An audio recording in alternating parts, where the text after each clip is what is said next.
3, 2, 1. This episode of the Flush Podcast is brought to you by Walton's Inc., Aluma Trailers, Onyx Hunt, Nutrisource Pet Foods, and by Chief Upland. Today we're going to take you on a snipe hunt, a real snipe hunt. Bill Sherck is my guest. He just returned from a week in Florida filming one of the most unique bird hunts we'll probably ever attempt to capture. Did he bag a snipe? Did he get lost in the forest looking for a bird that doesn't exist? You're about to find out. Nutrisource Pet Foods just launched a new product that can give our active hunting dogs a big boost when they need it most. It's called kombucha.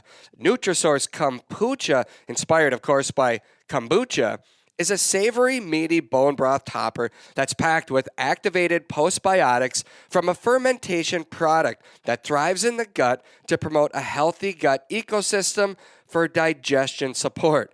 That's a mouthful. But what it means for us bird dog owners is that we now have a healthy topper to pour over our dog's food if they're ever stressed or won't eat while on a long hunting trip. Kombucha is offered in 3 flavors, turkey, beef, and chicken, and comes in a 12-ounce pouch.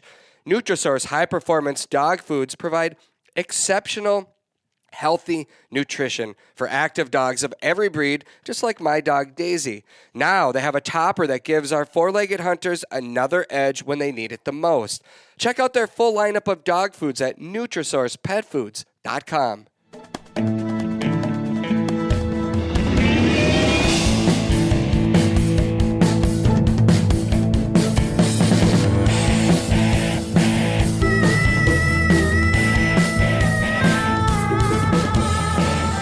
Welcome to another episode of the Flush Podcast. I'm Travis Frank. I'm your host. Brandon Morton, as always, is our producer. Brandon, I didn't even realize this, but the last episode that we put out was episode 100. Today, we're recording episode 101. Do we have like a milestone? What do we do here? I'll put in some celebration and firework noises and post-edit or something, maybe. Sure. But otherwise, no. Maybe some sparkling grape juice. How many 100 episodes have you celebrated in your lifetime? I think this is like my 9th 100th episode of a show, something like that. Of other shows? Yeah. So, and how special is this one to you?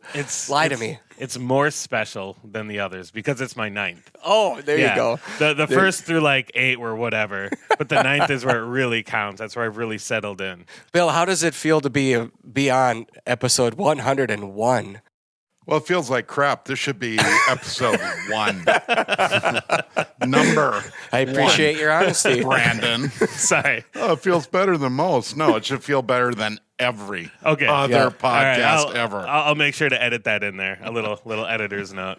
Sure. Can we get sound effects? What do we got to do to get sound effects? I'll put something in there. Do you want like horns blasting or whatever? Loud, obnoxious sound effects. Got it. Yep. No, yep. You listen to a lot of, if you listen to live radio, don't do it because our show today is going to be way better than any radio show you're going to listen to on your way home. So don't change the channel. But I love it. If you were to listen to live, a lot of times they've got the button bars with all the different sounds. Yes. I think I want to add that in. Next, I guarantee. Is that episode 200? Yeah, I guarantee you. Next episode we record in studio, I will have that for you. Well, hey, we are in studio today. That's exciting. I haven't seen you in a while. It has been. And Bill, I haven't seen you. You've been up in Canada, and then you've been way down south. You've been on the road. I can't tell if you got sunburn, windburn, a combination of both. Your beard is looking great today, by the way. It's about to get cut off. My wife's about to kill me. What? Because I have been traveling. We went from 30 below in Canada, where we also got, actually it was like 33 below. Jeez. We also got 2 feet of snow on that trip. You're being kind of dramatic. 33 below and 2 feet of snow. Oh, you'll see. We come home. I spend like 12 hours at home. We go to Duluth for a hockey tournament where the kids are skating indoors and outdoors. And yes, it was overly chilly on that trip. Get home, unpack the hockey gear, throw a shotgun in a case, throw some underwear in, and jump a plane to Florida. And this is where we begin today's journey. Well, it's funny because that's known as the Sunshine State, right? Sure. We didn't see 1 ounce of sunshine. What? We saw rain, clouds, and wind. Well, I mean, So what else you want to talk about? all right. Well, that does it for today's show. We'll get you next week. Womp womp. Yeah. Okay, so quickly, what were you doing up in Canada? Lake trout fishing? We were up to see some of our friends at Totem Resorts, specifically Yellowbird Lodge, which is part of that group. The U.S. side of Lake of the Woods is... Walleye capital of the world.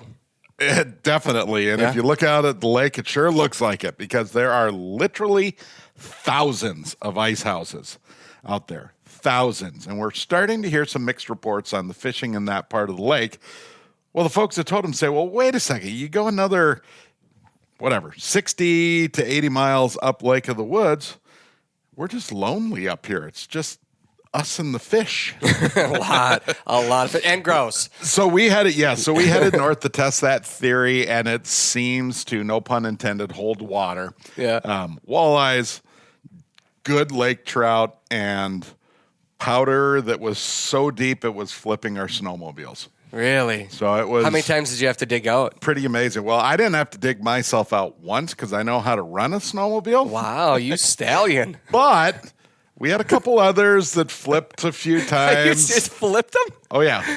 Oh, yeah. Was Aaron driving a snowmobile? No. You didn't go with Aaron. Who's the cameraman? The photojournalist Cy Dotson was on that Cy. trip. Yep. And of course, the way it works is the photojournalist always gets stuck with the oldest sled.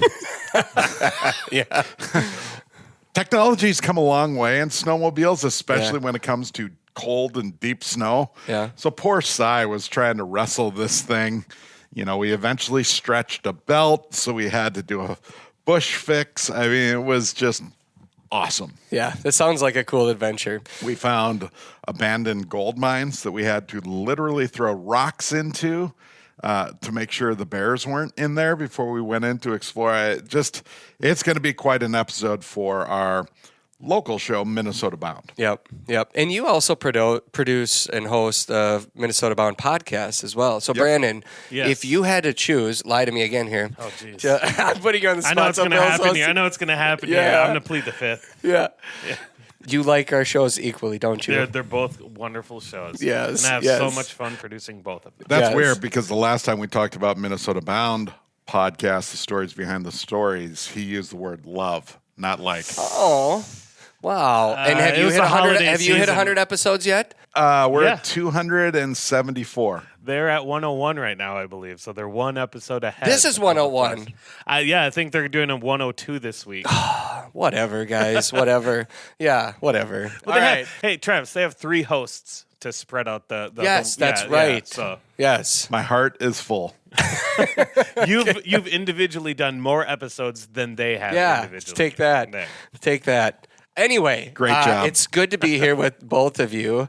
I'm glad that you're back. I'm glad that you've got windburn, Bill. I'm glad your wife hasn't forced you to shave your beard yet. Why are you going to cut the beard? Because my wife said so. There you go. That's all you need right there. Anything it makes else? total sense to me. No, that's that's a great reason. It's going to be our line of the day. Anything else you'd like to talk about? Anything else?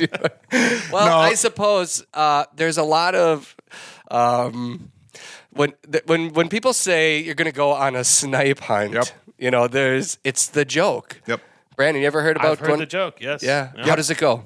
Well, first you go to the closet, you get out your old Cub Scout uniform that doesn't fit anymore. Yeah. And then you get a flashlight with alkaline batteries that have molded and rusted and leached inside the old flashlight. You get a brown paper bag and a stick, and you wait till sunset, and then you head outside for a really fun snipe adventure. Yeah. Have you ever been on one? I have never, and that is the honest truth. I always, listen to that crap and said, no, I'm not gonna do that.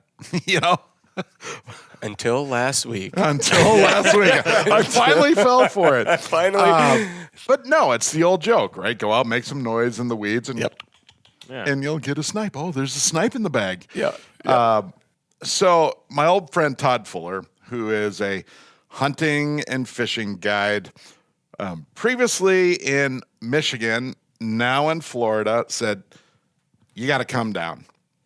Florida has a completely underutilized hunting resource, and it's snipe hunting. And of course, the conversation starts with, oh, cute. Right. Sure. He said, no, really, legit. So we started doing some research with Todd, and holy cow, what a resource! Well, And what did you find when you researched it? Because Nothing. I've had a couple of other viewers reach out too that said, "Hey, if you ever want a warm weather bird hunt in late winter, you come down and go on a snipe hunt." Yep. And then it's like, all right, you know, how much do you trust people? What are you going to see? You know, because it's a pretty big commitment on our end when we pack everything up, book flights, get lodging figured out, like just all the logistics behind it. It's just the same as if anybody else were going on a vacation or whatever. But we've got guns, we've got camera gear, we've got to come back with the TV show. Like there's always that pressure on our shoulders that no matter what we experience out there, we need to produce a 30-minute television show that is going to air. So what did you find when you did a little digging into this hunt? What were your expectations when you jumped on the airplane? Well, you talk about logistics. The other big part of this trip included a Falcon X rocket, but we'll get to that in just a bit. Oh, okay. Okay. Well, then I SpaceX, guess you heard of SpaceX? Yeah. I have. So if we're going to go to Florida, we might as well make it worth the trip, right? Yeah. So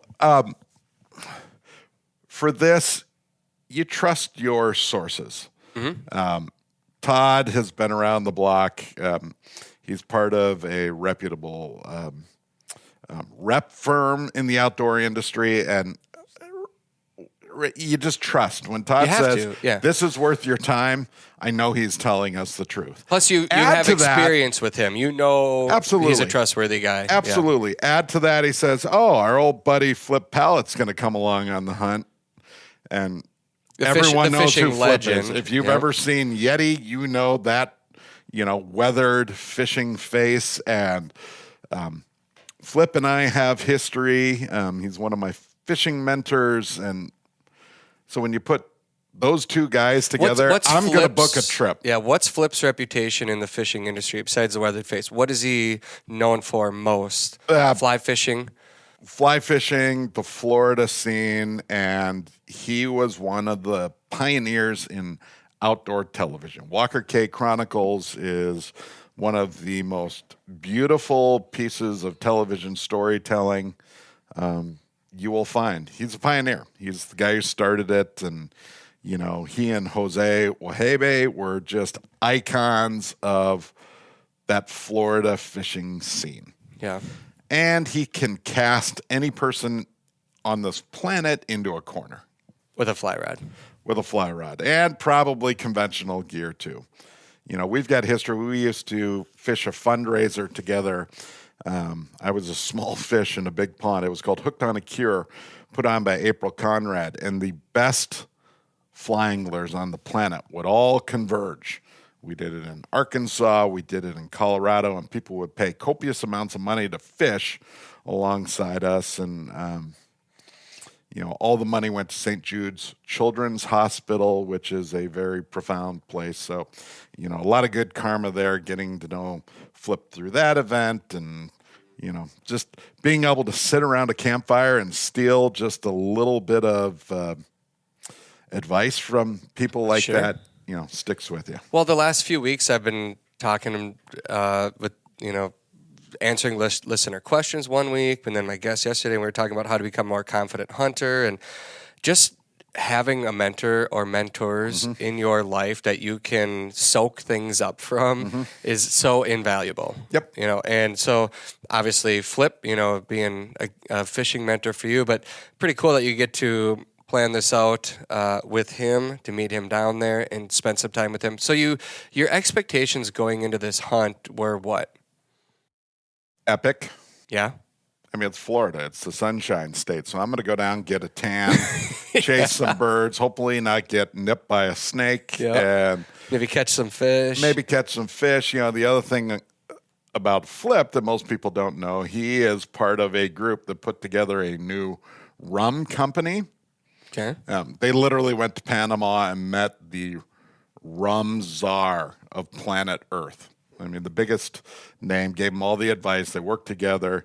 So the first night, picture us under the palm trees in Flip's backyard with the bonfire going, sipping on rum. Little Drankson. And Todd looks at me and says, "What do you think?" I said, "Well, it's way above average. This is pretty special stuff." He said, "Yeah, it should be. It's like $150 bottle of rum." Papers. And I went, "What? There's no pirate on the front of it. I'm not used to drinking this." So it's just great. And you sit around and you hear the stories. That is where I wanted to be on that trip. Meaning, you talk expectations. That as much as anything is what many of these trips are about. But I don't know anything about the St. John's River, which is one of 6 rivers on planet Earth that runs north. Who knew, right? That's where you guys were based out of, I guess. Based out of. So Flip and his good buddy Johnny, who was kind of our boat guide, they both have airboats, that are custom made by a friend of Flip's. I asked about the boats. There's a 5 or 6 year wait to get one of these airboats because they are so good. Well, I've been on airboats before down there, and we filmed off of them, and they're unbelievably loud. Like, I mean, the amount of disruption that they cause when they start up and they start going across the water, you're like, everything in the county knows that we're out here right now. There's no sneaking up on them. But that doesn't necessarily have an effect on your guys' plans, huh? Nope. And these guys use aircraft motors in their boats, which are not as loud so you're as stealthy automotive Okay. motors. They're both plenty loud. It's a prop. Everyone knows what an airplane sounds like, right? Yeah. There aren't a lot of whisper modes, but it's part of life down there. Obviously, they're keeping their distance from the specific areas we want to hunt birds, and it's just what they do. It's the only way to get around. Without an airboat, you would not really be able to get into many of these areas along the river. And to paint a picture, it's a big, wide river, tannic water. What's your visibility? I don't know. We weren't measuring a couple of feet. You can see that. It's tannic. It's that root beer looking water. Didn't see too many alligators because of the cold, rainy weather, so they stay down in the warm water. But you've got these flats, almost like a marsh along the sides. And it's not a couple hundred yards. It's a half a mile or 3/4 of a mile in spots. And Flip refers to it as the prairie. It's Florida's version of a prairie. If you're an avid outdoorsman or woman on the go, then odds are good that you have toys and equipment that you need to haul. Aluma Trailers, they've got you covered. Their trailers are built by a hardworking team in Bancroft, Iowa, right here in the good old USA. They have models for nearly any and every hauling need, from ATV and UTV trailers to utility, snowmobile, motorcycle, car trailers, and even fully enclosed trailers like mine. Trust me when I say Aluma Trailers tow gear like a dream. Their trailers are constructed out of lightweight, strong, corrosion-resistant aluminum, and they are 100% maintenance-free. Plus, they come with an industry-best 5-year warranty. Visit alumakln.com to find a trailer that fits your needs. For everything that gets you outdoors, Aluma Trailers will help you get there. Besides a bird dog, a shotgun, and a good pair of boots, the onX Hunt app is one of the most valuable hunting tools that I take into the field every day. I talk about the onX Hunt app every week. That's simply because I use it on every hunt. Seriously, every hunt. Their app tells me everything that I need to know about the lands that I want to hunt and the lands that we can all legally hunt on. If you've used it yourself, then you know that the onX app shows your location on planet Earth and clearly lays out the land boundaries. It also tells you information about the type of property you're on, like state-owned land, federal lands, and walk-in access properties. It's ideal for scouting before the hunt and during a hunt to help put together patterns. The app also has helpful features that show you the kind of crops that are in fields, which obviously is a big deal for us upland bird hunters. If you hunt grouse in the Northwoods, there's a timber cut layer to help you find ideal forest habitat. If you're planning to hunt North Dakota, there's a very important layer that lets you know if a property has been posted electronically. these are just a few of the many tools onX Maps give us. And these maps can even be used in areas without cell coverage. From the palm of your hand, onX Maps always help you to know where you stand. It's unique down there too. My experience, if maybe we were near the same area where you are, you wouldn't think Florida has that much wilderness. That much really landscape, marsh, water, trees that is so vast. Nobody's living there. So I think it is an eye-opening experience just to see that much of Florida. That, you think vacation, you think tourist, but it's remote. There are some very, very remote places in Florida, and I assume that's where you guys were hunting? Yeah, it's anything inland, right? So we were based out of the town of Titusville, which 30 miles straight east of Orlando, probably best known for Kennedy Space Center. Sure. But you take a 10-minute drive down the road. Is this part of our rocket talk in a little bit? Rocket talk. Okay. There'll be some rocket talk. Okay. All right. And so, you launch the boats. We launched from a public launch with a restaurant called the Jolly Gator. Okay. 10-minute airboat ride through the raindrops, which television photojournalists really love. Yeah, of Top course. 5, So we were fighting some tougher conditions. But the river level was a little bit high for this time of year. Normally things are drying out. This is the quote-unquote dry season in the quote-unquote sunshine state. A lot of ribbing on this trip. Yeah. But we'd pull the airboats in. Flip, Johnny, and Todd would say, hey, this is a cool-looking flat or area. Let's get out and walk it. Can I ask, what are you looking for? What are they looking for when they say this is a cool-looking area? What does that mean? So, snipe are a shorebird. They are a smaller bird or a little more trim bird than a woodcock. Okay. Long beaks. And it's interesting the way they described it to us, and we checked it out. These snipe have long beaks, but the end of those beaks are actually flexible. So they're able to push their beaks down into the mud and then use the end of their beak to sort of feel around and find the crustaceans and the worms, and that's how they eat. So they need soft ground.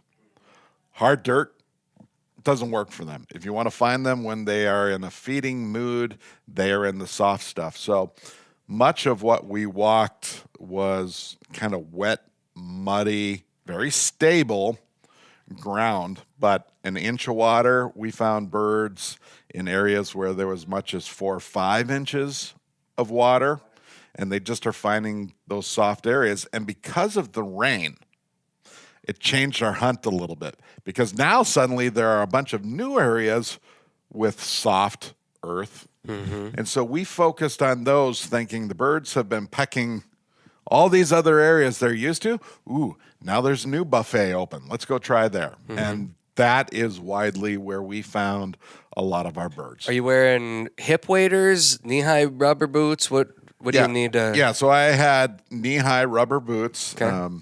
We've, for another of the shows I host, Made for the Outdoors, we go in and see how your favorite outdoor gear gets made. This season, we were in Thorogood, which is an iconic brand. Heck, they've been around longer than the Ford Motor Company, making boots in Wisconsin.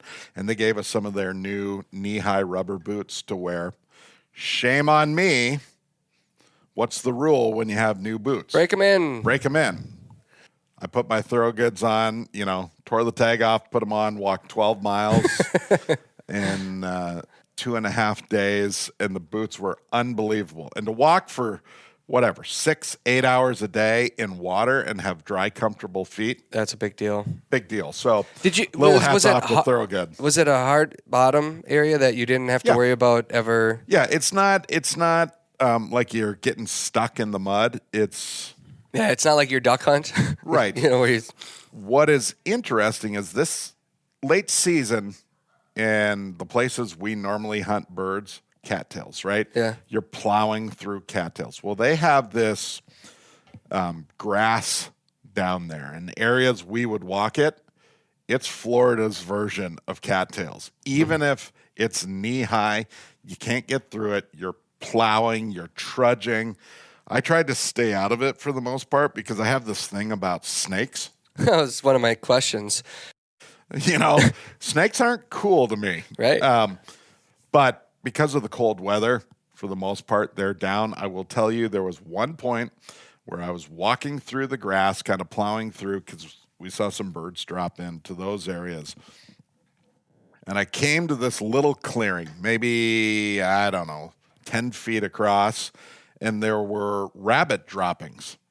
They have a specific kind of rabbit down there. I don't quite remember what it was, but I knew one of the rabbits had been there. And then with the droppings, there were these white snake skins that was about as thick as your forearm. Ooh. And 2 or 3 chunks. So something had obviously gotten to this snake and taken advantage of that snake meat. And here was this leftover pile. And I just had to stop for about 5 seconds and just get the willies, get the shakes out of me. Just So man. did you ever, let's just get to it. Did you ever encounter a live snake? No. Oh, good. No snakes. Thank goodness. Any gators? We saw a few gators around, nothing that would catch you off guard. Again, because the weather was cool. They're For this time slow of and year, we lethargic. had highs of like 60, 62 degrees. What were the lows? I don't know. I was indoors when that was happening. But Well, I ran into a 40s to rattler out in 50s. Arizona, and our lows were in the 20s at night, and I still ran into a rattler that was not expecting that. it was always in the back of my head. But for the most part, we stayed out in the open and out of that grass. There were just a couple areas where we walked through. So you'd have these just expansive flats. It's bizarre because the area we're hunting during the summer, we're under 5 or 6 feet of water. But during the dry season, the river drops, all that floodplain comes back to the river, it dries out, and that's where those snipe, which have migrated from the northeast, that's where they spend their winter. So that's where the we were main focused. migratory ending point for snipe, and they'll go all the way up past Maine, or how far up do they go? Well, the birds couldn't tell us exactly where they were from, but Well, Jersey was, Sure. we were told the Jersey Shore, Okay. seriously, is Really? where they think there's a pretty high population. Gotcha. So are you're not hunting them with dogs, right? Nope. Do some people hunt them with dogs? So it's interesting. That was one of my questions. And for me to explore this new bird, I was very intrigued by that. The snipe season starts in September in Florida. So at that point, the landscape looks very different from end of January. Snakes can be a factor at that point. So that's, I think, one reason you don't hear about as many people hunting with dogs. The second thing is, and the further we got into the hunt, the more I understood this, the way those birds fly, especially on the flats, they're low. They're often a foot off the ground, 2 feet off the ground. There is no way I would feel comfortable hunting those birds and trying to get a shot at them with the dog around. Gotcha. But we got some feedback from people who saw us there. Periodically, people do hunt with dogs, but for me, that seems like tricky business unless it's, you and your dog alone. Right. So it's a hard one it'd to be trust. a case-by-case basis. Yep. I mean, and obviously this time of the year would be ideal to have the dog out there without having that snake, gator presence to worry about. How long does their snipe season last? Gosh, it goes through the end of February, I believe. Okay. I might have that wrong, but I think it's into February. Season shuts down. 8 birds a day you can keep. I'm not sure what the possession is. I don't think not you the reached point it, did for you? me. No, we didn't reach it. Okay. It's interesting. We were hunting late season birds. So even if they've been hunted just a few times, they did not hold. You are hunting wild birds that flush wild, and unlike any other critter I have chased, as soon as they move, they are at 100% speed. They're like a Mearns quail. They are more challenging than any bird I have chased. Really? People talk about woodcock. Yep. Woodcock now, after chasing snipe, seem like the slowest bird in town. They just, boom, gone. And you're not using dogs. Yeah. You don't see these birds on the ground. So it is wild flushes and it is completely reactionary shooting, which is fun, challenging, and just a different game. Well, that's why, at the beginning I said might be one of the most unique hunts we ever try to capture because of the challenges. It's one thing for you to shoot it. We're there to film a TV show, and if it doesn't get caught on TV, our rule is it didn't happen. Yep. And we tell everybody when we show up, if the camera doesn't see it, it didn't happen because we're here for one reason only. That's to show people the reality of what we're doing out there. So did Aaron struggle to see the birds? I know he's just a machine out there and capturing everything. Yeah, so Aaron Ochtenberg is our production manager and kind of director of photography.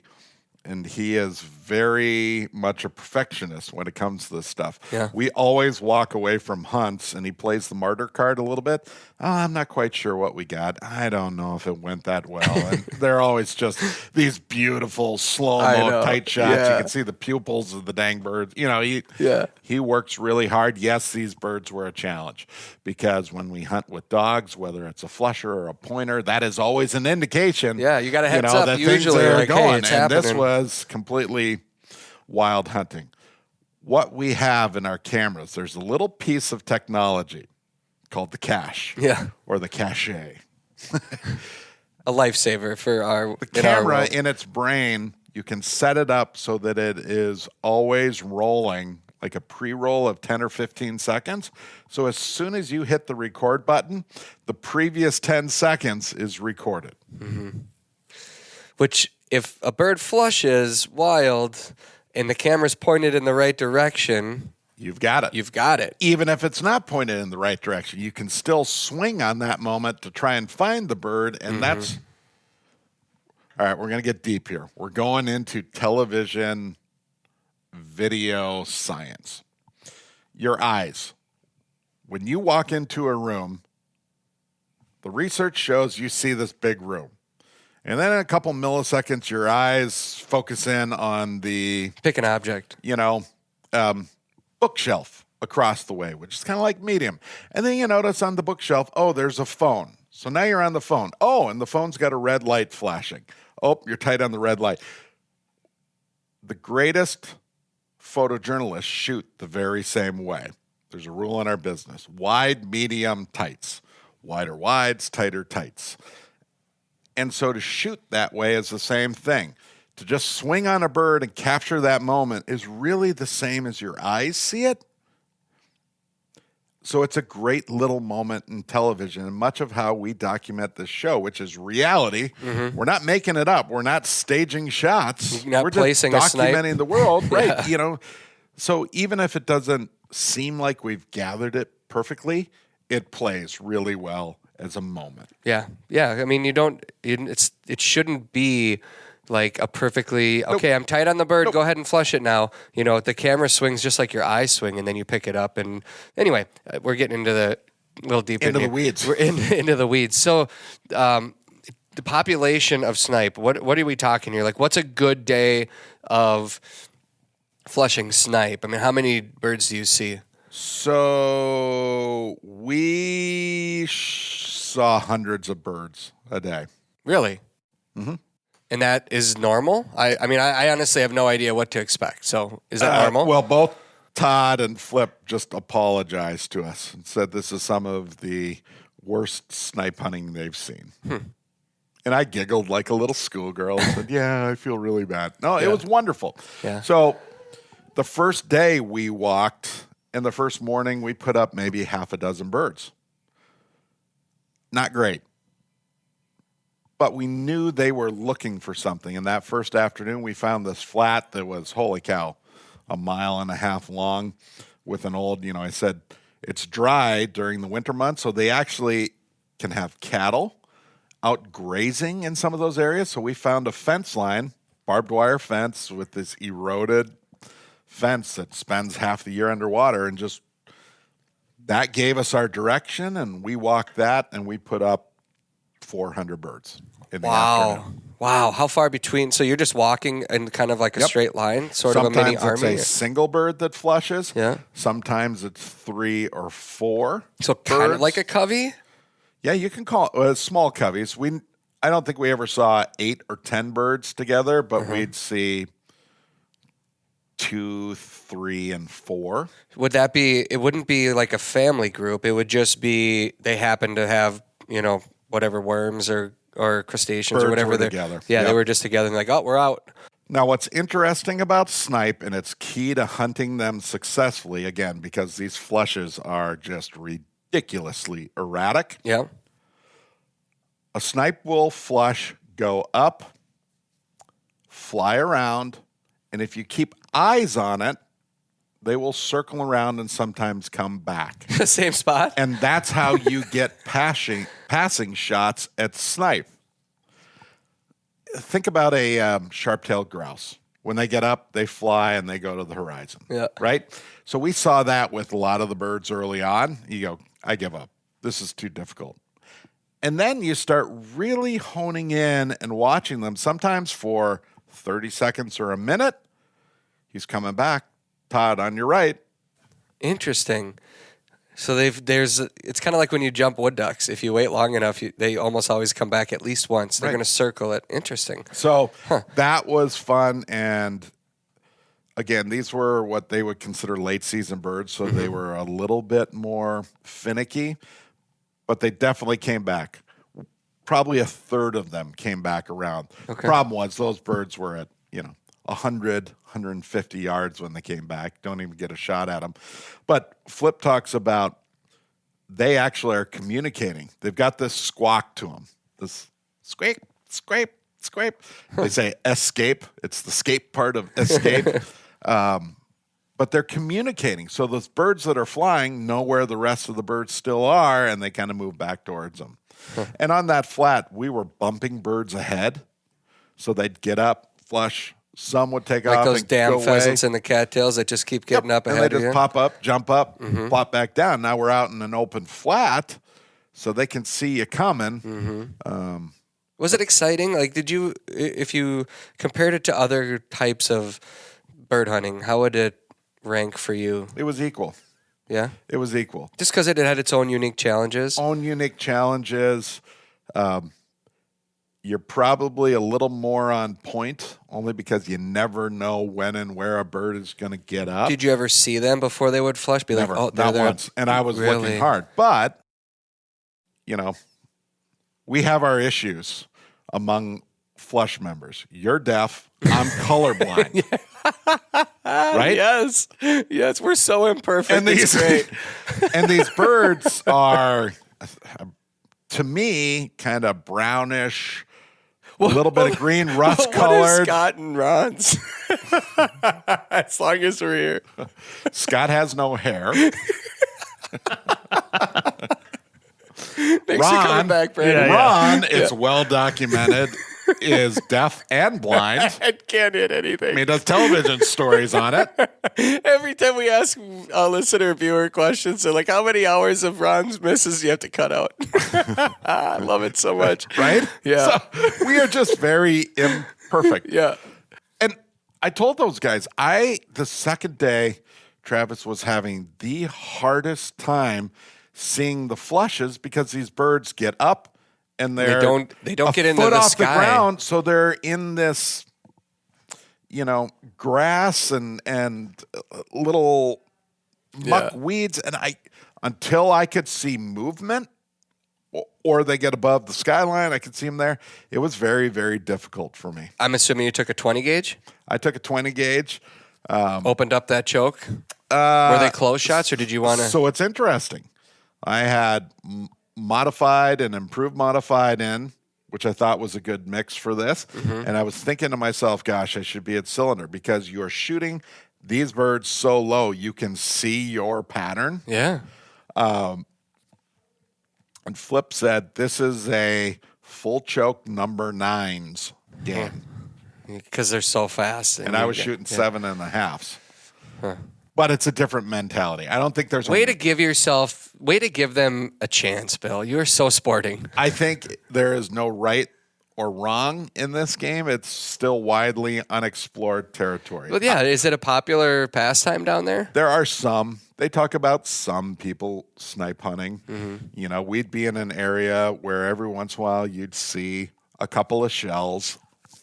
But it's not like, hey, it's 9 o'clock in Minnesota and there's 18 trucks at the starting gate and they all have airboats and they're revving their engines. And we touched a tiny, tiny, tiny portion of the river.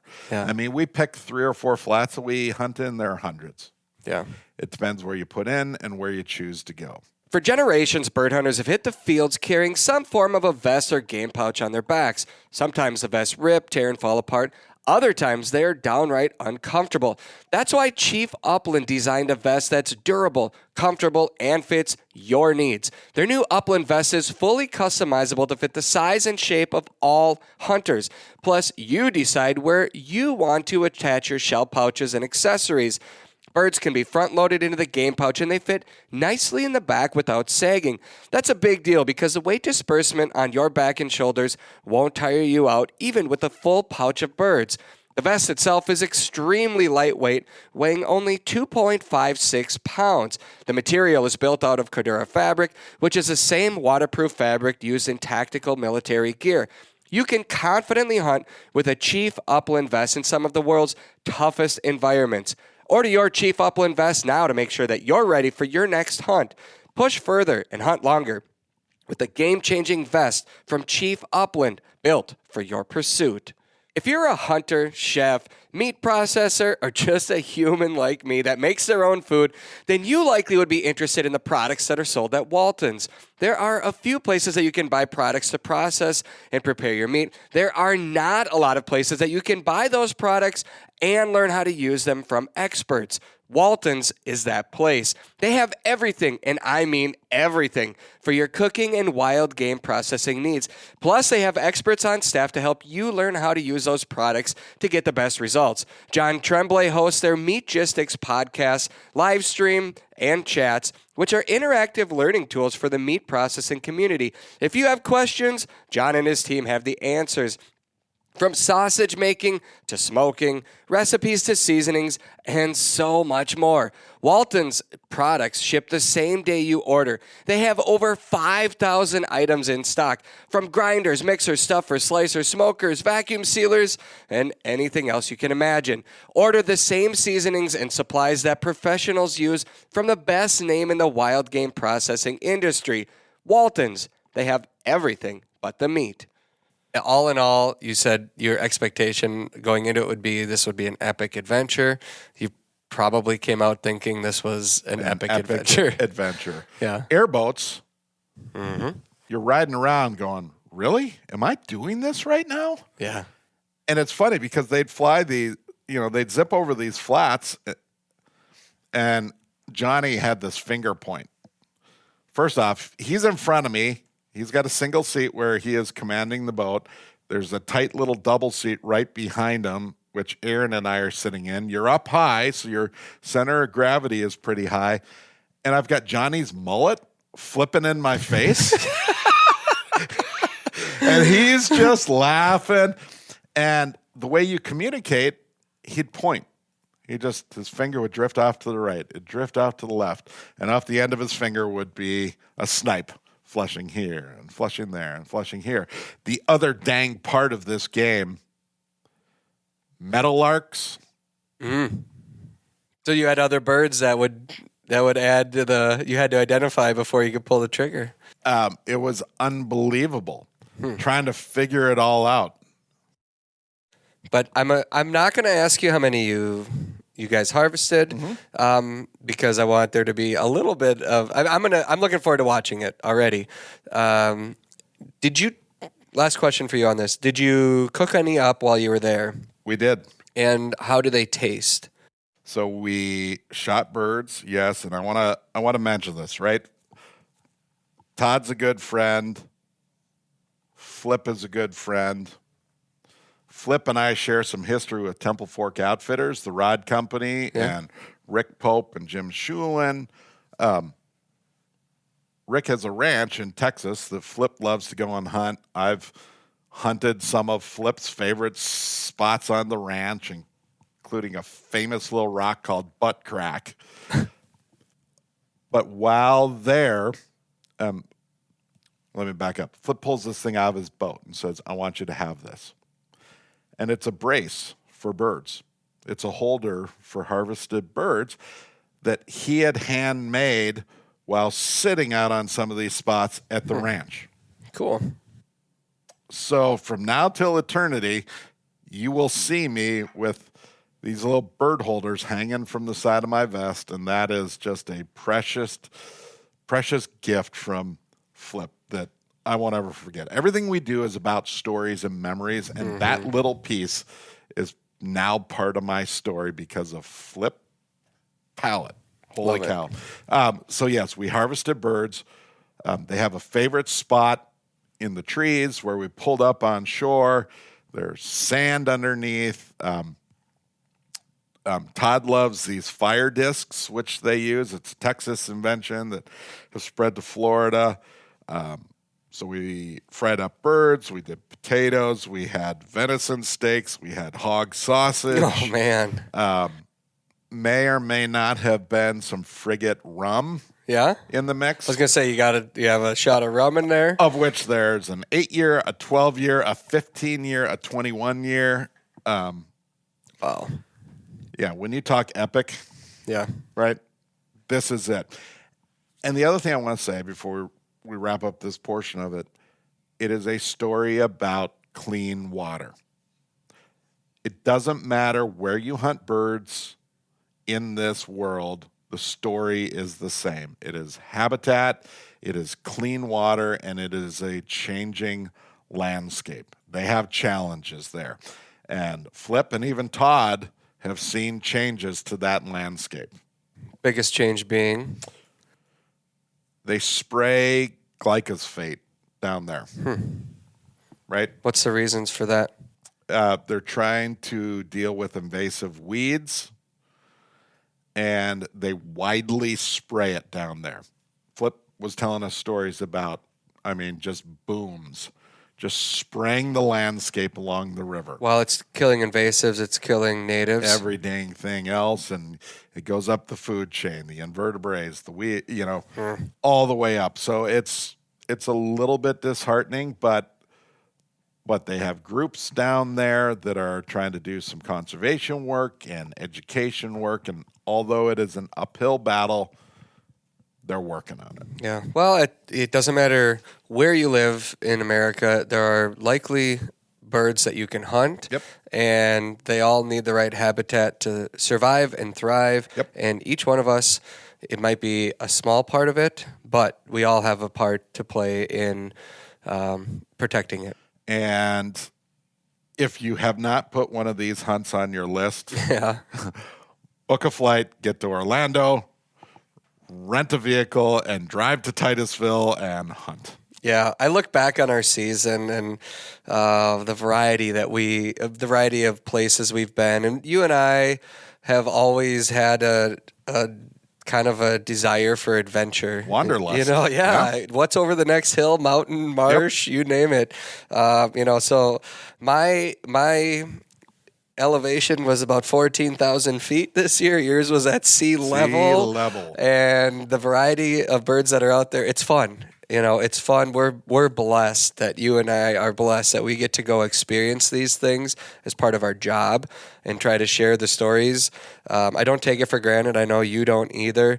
I'm looking forward to watching this, and we'll wrap this up here by just saying another adventure that exists for everybody to attempt. I assume you were hunting on public land, Bill, right? It's all public. Yeah. And I actually, on my hunting tag, which was $94 total, migratory tag, which is free as part of the small game hunting license in Florida, also bought for a WMA, I don't know, which is $26. It allows you to hunt wildlife management areas that are there, and we never even had to touch those because of where we were. Ask me about a rocket. What happened to the rocket, Bill? So, have you ever seen a rocket blast off? Not in an person. Estes in your backyard. Not but in person. So neither have I, and neither has photojournalist Aaron Ochtenberg. So we just happened to look at the calendar for Cape Canaveral, Kennedy Space Center, and I'll be darned. Thursday night, there's a rocket going. Elon Musk is going to make our Flush episode. So we drive around, and it's amazing because you've got the coast, then you've got what's called the Indian River, which is this monstrous body of water, and then you've got this little strip of land that is truly the coast, which is out where Kennedy Space Center is. So we take the bridge up and over and out there, and you can see Apollo rockets, Falcon rockets, space shuttle setups, and then the orange cones and the flashing orange light with the road crews that block everything off because the rocket launches are happening. So we turn around, we drive back over to the mainland, find our spot. We've been hunting for a couple of days. We're tired. We're soaked because it's just been steady rain each day, and they scrapped the mission on us. Oh, no. Team minus, scrubbed. We'll try again tomorrow. Yep. So Johnny, our airboat captain, he had like 38 years working at the Kennedy Space Center. And he said what's amazing is NASA was so tight about every frickin' decision they ever make. Oh, too much pollen in the air. Let's cancel these private guys. We got wind, we got rain. Light that baby up. We're sending it up. And they said it's been such a change, so we expected that maybe it would go. It would go. Huh. So we're thinking, all right, second chance at rocket. Scrubbed the next day because a cruise ship out on the ocean gets off its course and flies into, drifts into the flight path of this rocket. So just in case something goes wrong, the rocket's going to fall on this cruise ship and blow everyone up, so it gets scrapped. And didn't they know you were waiting? The nerve. Duh. Jeepers. So you didn't get to see the spaceship take off after all. No. And it's funny because my phone blew up last night with pictures of wild steaks and greens being cooked on the dang fire disc among the palm trees in Florida. And here's this line across the sky. They're all sending us pictures of the rocket finally blasting off. And I just buzzed back and I said, fake news. Yeah. Unlike snipe hunting, yes.